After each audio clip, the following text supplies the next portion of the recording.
I want to talk a little bit about this story that's been all over the headlines in the past day or two. Now, obviously, I don't have the medical records. I don't know the full history, but per report, this surgeon removed the patient's liver during a splenectomy. Just a little bit of background. This was a 70-year-old man who was on vacation in Florida with his wife in Destin. Shows up to the emergency department with some left-sided flank pain.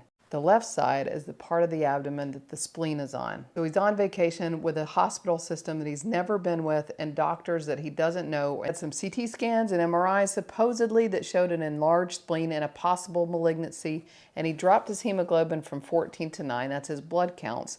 And the patient wanted to go to another facility back home where he is from in Alabama, but the surgeons at this facility deemed that it was not safe for him to leave the hospital and he needed his spleen removed during this admission. I got this information from MedPage Today, which I believe is quotes from the operative report, and per the report, the surgeon claims that a splenic artery aneurysm ruptured and there was extensive intra-abdominal blood loss precluding visualization to the hilum. The patient continued to bleed and then he went into cardiac arrest.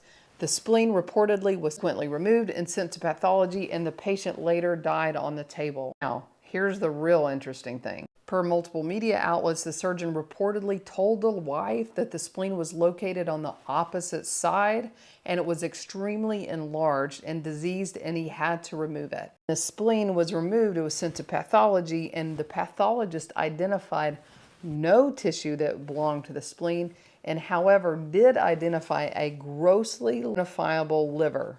During autopsy, the spleen was still intact within the body and had a small cyst that had likely hemorrhaged or ruptured that probably caused his abdominal pain and his drop in his hemoglobin.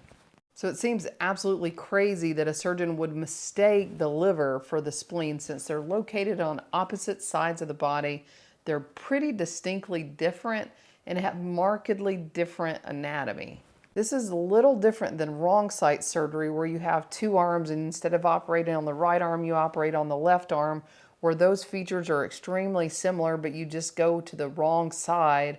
Or in spine surgery, sometimes it has been identified that surgeons have operated on the wrong level because they misnumber it during x-rays, and I can kind of comprehend how that can happen. I have just got to believe that there's more to this story that can't be released because this seems really, really crazy. I'll be really interested to hear when more of the story comes out to see if this actually is what it's being sold as, because if it is, it's pretty gross negligence on the surgeon's part. I really hope that we get some answers to this, and more importantly, that the family gets some type of resolution in this really, really bizarre story.